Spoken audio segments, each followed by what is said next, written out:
जय हिंद दोस्तों, स्वागत है आप सभी का आपके अपने यूट्यूब चैनल जैकपुर पे। तो आज के इस वीडियो में हम लोग क्लास 10th का हिंदी ए का मॉडल क्वेश्चन पेपर देख रहे हैं, जो कि आपके प्री बोर्ड एग्ज़ाम जो आप लोगों का होने वाला है।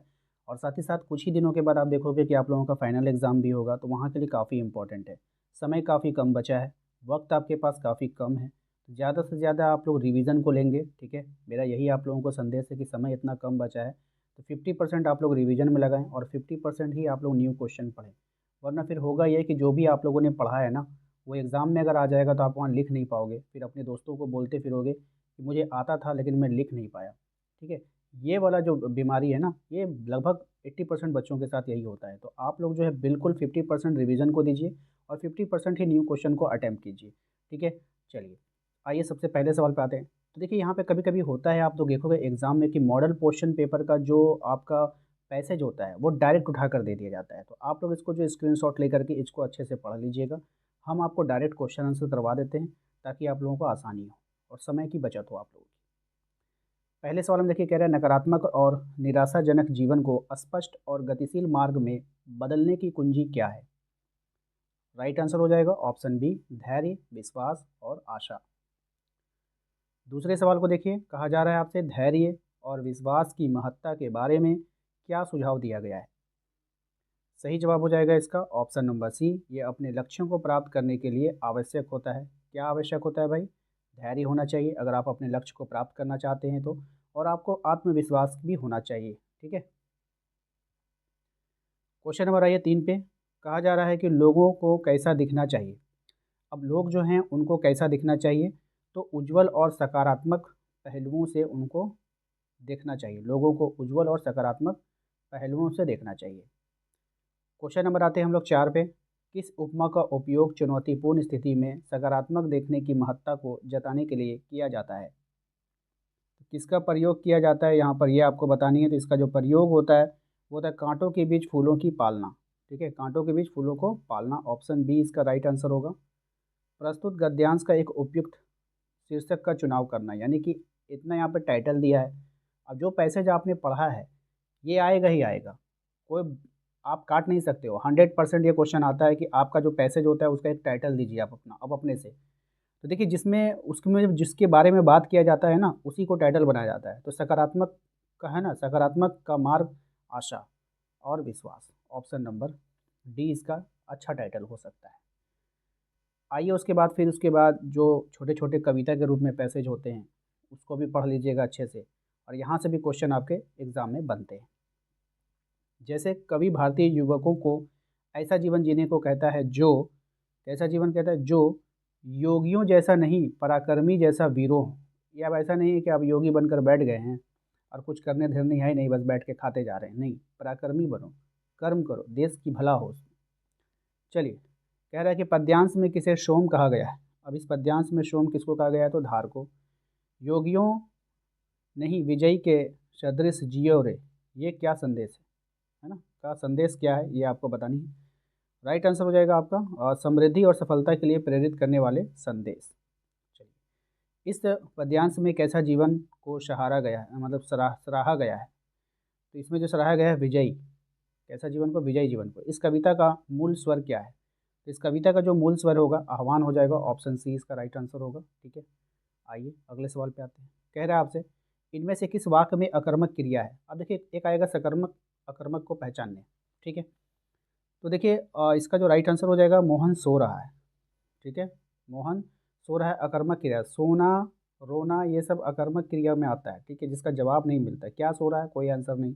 क्या रो रहा है? कोई आंसर नहीं, है ना। तो सोनम गाना गाती है, क्या गाती है? गाना गाती है। जिसका आंसर आता है वो सकर्मक हो जाता है, जिसका आंसर नहीं आता है उसका नहीं। जैसे कि अमन किताब पढ़ता है, क्या पढ़ता है? किताब पढ़ता है। आप बोल रहे हो सर लता चाय पी रही है, हम बोलेंगे क्या पी रही है? चाय पी रही है। ओह ठीक है, तो जवाब आ गया। लेकिन अगर हम बोलेंगे, आप बोलोगे गुरुजी मोहन सो रहा है, हम बोलेंगे क्या सो रहा है? फिर से आप वही बोलेगा मोहन सो रहा है, नहीं नहीं क्या सो रहा है? फिर बोलोगे गुरुजी मोहन ही सो रहा है। तो इसमें कोई जवाब नहीं आ रहा है, ठीक से बात समझ में। इसकी तरह जवाब नहीं आएगा, मतलब एक वर्ड में आप जवाब नहीं दे पाओगे। जैसे सोनम गाना गा रही है, हम बोलेंगे क्या गा रही है? तब बोलोगे गुरुजी गाना गा रही है। तो गाना, ठीक है, मतलब इस वाक्य से हट करके भी आपका एक आंसर निकल कर आ रहा है। लेकिन इसमें नहीं आएगा, तो जिसमें नहीं आएगा वो आपका अकर्मक हो जाएगा, जिसमें आएगा वो सकर्मक होगा। कौन सा वाक्य सकर्मक क्रिया का उदाहरण है? ठीक है, अब देखिए इसमें सकर्मक क्रिया का उदाहरण आपको यहाँ पे पहचाननी है, तो कौन सा हो जाएगा? अब देख लो भाई, यहाँ पे ध्यान से देखना। अब बच्चा रोता है, ठीक है, क्या रोता है? गुरुजी बच्चा रोता है। अरे हाँ बच्चा रोता है, मैंने सुन लिया, अब आप बताओ क्या रोता है? जवाब आया? नहीं आया, काट दो। लड़का हंसता है, क्या हंसता है? गुरुजी लड़का हंसता है। फिर से आप एक ही वाक्य को रिपीट करोगे, इसके अलावा और कोई वाक्य आप नहीं बोल सकते, खत्म। रीता खाना खाती है, रीता खाना खाती है। हमने पूछेंगे क्या खाती है, तो आप बोलोगे गुरुजी खाना खाती है, मतलब एक एक हट करके भी आपने एक जवाब दिया, हो जाएगा यही आंसर। ठीक है, ऑप्शन सी। चलिए, जलद का अनिकार्थी कौन होता है? जलद, जलद वर्ड का अनिकार्थी आपको पहचानना है, तो जलद का हो जाएगा आपका बादल, ऑप्शन डी। ठीक है, दो पदों या शब्दों के मेल से बना तीसरा पद क्या कहलाता है? दो पदों और दो या फिर दो शब्दों से मिलकर जो पद बनता है उसको हम लोग समास कहते हैं। यथासंभव में कौन सा समास है आपको पहचाननी है, तो इसमें जो समास है अवयवी भाव समास हो जाएगा, ऑप्शन है। नीला है जो कमल, नील कमल किस समास का विग्रह है? अब इसको देखिए, समास में यहाँ पहचानने डैश लगा होता है, ठीक है, नील कमल, नीला है जो कमल, नील कमल, ठीक है, तो इसमें किस समास का विग्रह है ये आपको बतानी है। तो तत्पुरुष होगा, कर्मधारय होगा, अवयवी भाव होगा, या फिर बहुब्रीहि होगा, पहचानिए इसको। ये हो जाएगा आपका कर्मधारय समास। जब वर्षा होती है तब मोर नाचने लगता है, रचना के आधार पर वाक्य के भेद बताना है आपको, तो ये हो जाएगा आपका मिश्र वाक्य, ऑप्शन सी। जिस वाक्य में कर्म को प्रधानता दी जाती है वो कौन सा वाच्य होता है? तो ऐसे वाच्य को कर्मवाच्य कहते हैं, ऑप्शन नंबर। कर्म को प्रधानता दी है तो कर्मवाच्य होगा। बालक चांद देख रहा है, बालक चांद की ओर देख रहा है, ठीक है, ऑप्शन ए। निम्न में से कौन सा शब्द समुच्चय बोधक अवयव शब्द है, बताइए? तो राइट आंसर हो जाएगा ऑप्शन नंबर सी, अथवा। ठीक है, पाठ्य पुस्तक से देखिए यहाँ पर आपको एक पैसेज टाइप का देगा कविता, उसको पढ़ लीजिएगा। फिर उसके बाद यहाँ से आपको क्वेश्चन आंसर आएगा। इस पद के रचयिता कौन है, मतलब आपसे डायरेक्ट राइटर का नाम पूछा जाएगा। तो ये जो पद अभी आपने देखा स्क्रीन पे, इसके तो सूरदास हैं। गोपियाँ किसकी अनन्य भक्त थी? तो गोपियाँ जो अनन्य भक्त थी वो कृष्ण की थी। पुरइनी पात का क्या अर्थ है? तो पुरइनी पात का जो अर्थ होगा कमल का पत्ता, क्या हो जाएगा? कमल का पत्ता हो जाएगा। गोपियाँ ने उद्धव के व्यवहार की तुलना किससे की है? तो गोपियाँ ने उद्धव की कमल के पत्ते से की है ना, और तेल के मटके से, ऑप्शन सी। इसके बाद इस पैसेज को ध्यान से पढ़िए आप लोग। पैसेज को पढ़ने के बाद फिर आपसे क्वेश्चन पूछा जाएगा, उससे आंसर करना है। क्वेश्चन में पूछा गया है बेटे के मरने पर बाल गोविंद भगत क्या कर रहे थे? तो बेटे के मरने पर बाल गोविंद भगत गाना गा रहे थे, है ना, यानी कि गा रहे थे। भगत जी का बेटा कैसा था? तो भगत जी का जो बेटा था सुस्त और भोदा सा था, ऑप्शन डी। नेक्स्ट है भगत जी की पतोहू कैसी थी, आपको बतानी है। तो भगत जी की जो पतोहू थी वो घर का पूरा प्रबंध करने वाली थी, है ना, ऑप्शन नंबर सी। भोदा का अर्थ क्या होता है आपको बतानी है यहाँ पे। तो भोदा का अर्थ होता है मंद बुद्धि। क्या होता है बाबू?